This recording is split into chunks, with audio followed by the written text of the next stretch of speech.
As the violence carries on unabated inside Syria, the international community continues to look for ways to pressure the Syrian regime from the outside. On Monday, it was the European Union's turn. Meeting in Luxembourg, leaders slammed the Syrian military for shooting down a Turkish fighter on Friday. We condemned the unacceptable shooting down of a Turkish military plane by Syria on Friday. Syria must comply with its international obligations. At the same time, leveling new sanctions against the regime. As long as this repression continues, we will increase the pressure of sanctions on the Assad regime. Today, we've added 1 individual and 6 entities to our list, bringing the total to 129 people and 49 entities. On the eve of the NATO meeting convened by Turkey, the Syrian Foreign Ministry remained unfazed. If they are trying to be aggressive, let me tell you that the Syrian airspace, Syrian territorial water is sacred for the Syrians, as the case in Turkey as well. When the 28 NATO nations meet tomorrow, they'll be faced with a stark reality. They, nor the UN, nor the EU, has been able to level enough pressure to shift the balance of power inside Syria. Cal Perry, Al Jazeera.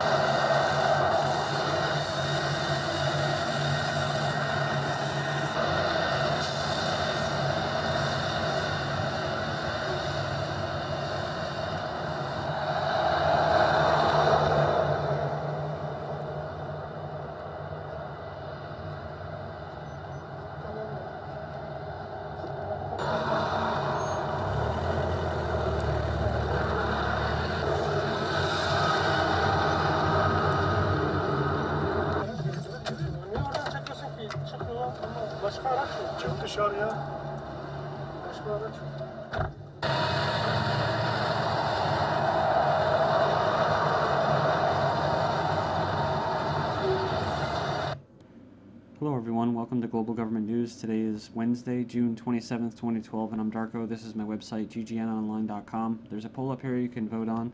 It is how long until a drone kills the first American on American soil. So far, the majority of people are saying within the next year or 2 years. And you can follow by email or donate via PayPal. Okay, so this first video, just a quick comment. EU increases sanctions against Syria after jet incident. Okay, so they basically violated their airspace, and now Syria is kind of apologizing, saying, "Oh, we didn't know it was a Turkish jet." So, but I thought it was kind of interesting that they have Foreign Affairs Council. Pretty, you could just mix it up and put the Council on Foreign Affairs as who's really calling the shots, not C. Ashton, EU High Representatives, right? So it's all kind of an illusion. So it's here, Assad, Syria in state of war. And they are in state of war. People don't understand that, you know. At the end of this video, they were talking about how they were unsuccessful, or they're going to be unsuccessful at shifting the power. And it's like, whoa, okay, so they want a regime change. That's what they're saying. And what they're actually trying to do here is create a sectarian war between Shia and Sunnis. I mean, that's the big thing, and it'll spill over everywhere else. And that's why one of the biggest reasons Russia is standing by them. There's different reasons. We'll get into that later as far as arms, and they have a base there. But the biggest one is extremists, basically Muslim extremists, and that's what they don't want in their country or spilling over. So that's why they have an invested interest in supporting Syria in this invasion, because it is an invasion. These are armed groups, and they're taking out television stations now. You know, they're assassinating generals and officers and stuff like that. I mean, this is a war. It's not just some civil conflict protest, civil war, you know. This is the thing. They're trying to strike a civil war, but it's not there yet. In other words, Syria is being attacked. They're under attack. And it's crazy because I was watching a video from an individual, I think his name's Aleppo or something like that, on 108, Morris 108. He does some good videos, and you know, he's saying that their government isn't even using the heavy guns. I mean, they're not using like heavy artillery and all that stuff. You know, the helicopters and stuff like that. A lot of that's just propaganda. They're actually holding back right now because there's so many civilians in the crossfire. So anytime that they get, these guys are going around scaring the crap out of people, these rebels. All right, so we live in a real state of war from all angles, President Assad told members of the cabinet who were sworn in on Tuesday in remarks carried by an official Sana news agency. Says when we are in a war, all policies and all sides and all sectors need to be directed at winning this war. Another thing that I remember is the border. It says here killed in clashes across Syria on Tuesday. And the individual in that video was also saying that Syria's border is very long and it's hard to stay secure. So all these militants from Tunisia, and they said they're out in the open now. They know where they're coming from, the different countries, Algeria, Tunisia, Libya, and they're just coming right in, wreaking havoc. And Turkey, of course, is a big player in all of this. The Ottoman Empire, basically. It says here, most Turks oppose military intervention in Syria, says poll. A recent opinion poll in Turkey shows more than half of the residents or respondents have expressed their opposition to Ankar's potential military intervention in Syria. And that's what you were seeing over here. Turkish tanks deployed to Syrian border June 26, 2012. Obama rebuffs Turkey's Erdogan appeal to lead Turkey in Syria's attack. Sorry if I mispronounced his name. Another urgent bid for the U.S. to lead an allied offensive against Syria's ruling regime. See, they keep calling it a ruling regime, but inside they call it a government. Fell on deaf ears in Washington. It came Tuesday the 26th when basically Turkey's leader is spoiling for action after a Syrian anti-air ambush downed a Turkish reconnaissance jet flying over Latakia last Friday. So yeah, it could have been trying to provoke them, or it could have been like the other report where I said where they were actually gauging their surface-to-air missiles and they actually just shot them down just by chance with gunfire. So it says here in several phone calls to Obama, President Obama of the U.S., the Turkish leader argued Western Muslim Arab offensive, according to Depka Files military intelligence sources. It says here this offensive, said the Turkish leader, could drive into Syria, create no-fly zones, attack regimes, military targets, and establish safe zones for rebels and refugees. So the Turkish Army, Air Force, and Navy stood ready for immediate action, he said, but the U.S. must take the military lead in this operation, not just from behind, as in Libya. So when you think about it, it is kind of an incursion. You have NATO coming in from the west, i.e. Libya and all those, Tunisia, all those Arab Spring countries coming in from that direction. Then you have them coming in from Turkey, from the north. And then, of course, you got Iraq, and we know how Iraq is. It's not like they're a sovereign state anymore, they're a puppet state. And, of course, you have Jordan that just had, 14,000 special forces exercised right on the border of Syria, down here in Jordan. Of course, you got Israel right there.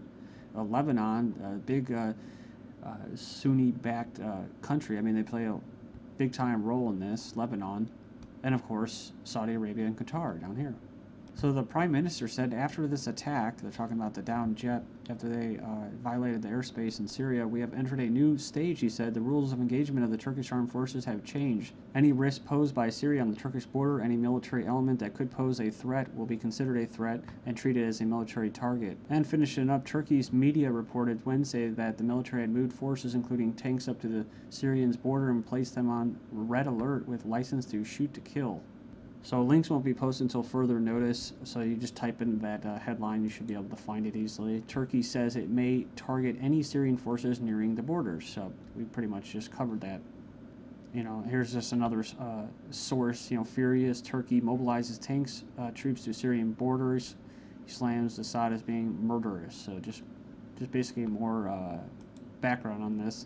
Sources, Syria violence escalates as U.S. seeks turning point. So very boring, bland headline. But the thing is what?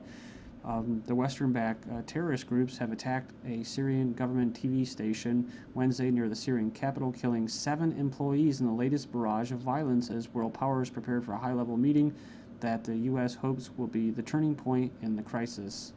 They basically want to make them just burn them out. Like I said, create the civil war, get it so that the people just flee, and then they just can't take enough, and then people just start defecting in mass droves. And there is a secret war in Syria. I mean, we already know that. But it says here from the Jordan Times, sooner or later it was bound to come out in the open. It says, last week, the New York Times reported that the CIA agents have been in Turkey for several weeks helping screen potential armed recipients while also establishing new contacts in Syria. So it's pretty much known that the CIA agents were playing a major role in establishing contacts with the Syrian opposition, providing advice to Turkey and a number of Gulf countries on weapons transfer. They're talking about Qatar and Saudi Arabia, where they're coming in, where they're now just saying that they're going to start funding them. Finishing up, it says here that it should be remembered that the CIA has had a long, unhappy history playing Syria politics. They say that they basically have little experience in Syria. In the 60s, one of the operatives was accused of trying to foment a coup and was hanged in Damascus Central Square. So British special forces are reportedly attacking the presidential compound in Syria. Reports from Israel's Debka Files website says that the British offensive may be taking place in Syria, targeting the presidential palace and compound of the Guard. It says here unconfirmed first reports from British, French, and Turkish sources say the British Special Op Forces crossed from Turkey into northern Syria Tuesday, May 26th. An advance was at about 5-6 miles into the country. The same sources reported heavy fighting around the Presidential Guard's compound on the outskirts of Damascus. Later Tuesday, Gulf military sources confirmed the presence of British special forces in Syria. It says here our military sources estimate that the British military drive into Syria, if confirmed, is designed to establish the first safe zone along the Syrian-Turkish border, to be followed by more Western military incursions to establish additional zones of safe asylum in other parts of Syria. And of course, that's when the rights to protect may kick in. They'll declare a fly zone, no-fly zone. We're just, just keep mentioning that because that's kind of how it's going to play out, possibly. Yeah, so it says the follow-up action would depend substantially on Syrian, Russian, and Iranian, plus Hezbollah responses to the initial stage of the operations. This kind of from the 24th, so a couple days old. Media learned about the secret plan to rescue Assad in Moscow. So it says his palace is possibly reportedly getting attacked. It says Russia has launched a secret plan to rescue the Syrian president. Writes June 24th, Sunday Times, is a plan to conduct the country's early elections. U.S. intelligence sees few cracks in Assad's inner circle. This is from Reuters. Despite some military defections, President Assad's inner circle remains cohesive, and the 16-month conflict with rebels is likely to be drawn out. So, U.S. senior intelligence officials said on Tuesday.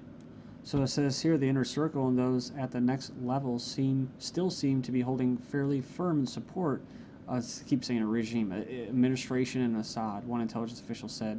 It is interesting. It says here, Assad said, West takes and never gives, and this has been proven at every stage. I saw that video of the North Korea propaganda film. It just cuts off at the sixth video, the sixth part. I couldn't find him. So there must have been something good in there. But part of it said that where has democracy started where it didn't exist before? Well, never. So they have no interest in building democracy. In fact, the places that were democracies, like in South America, wherever it was, they were turned into fascists, with coups, CIA coups. So they helped corporations, basically global corporations, to strip resources and mining and all that stuff and contracts. So just after that article they just heard from an intelligence agency, here's some propaganda. Syria top brass joined wave of mass military defections to Turkey. So, and moving on here, is Assad sending Scuds to Hezbollah?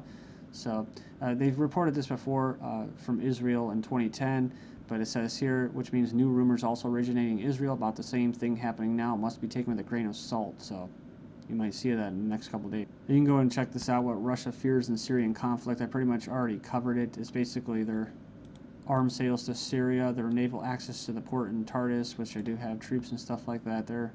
But because, in Egypt and Libya and other places, the new regime would likely be headed by an Islamist government, it says here, inimical to Russian interests. IDF, Israeli Defense Force, to deploy observation balloon along Egyptian border, so a spy blimp, eyes in the sky. And I don't know if this guy's an Illuminati agent, Sheikh Emran Hossein, but he believes that Israel is going to actually attack Egypt, followed by and backed up by the West, and that the best way for the Zionist Israel to basically do their expanding is to have the Muslims infighting a civil war. Report says Netanyahu of Israel has decided to attack Iran before the U.S. elections in November from the 25th. Because Iran won't end its nuclear program, U.S. beefs up Persian Gulf forces with 4 more Navy countermeasure ships. Don't forget in October, U.S. and Israel to hold largest ever joint military exercise. Russia is going to do a surveillance flyover to inspect Canada's military industrial infrastructure as Russian nuclear bombers test U.S. air defenses in Arctic war. That's right, nukes are ready to fly.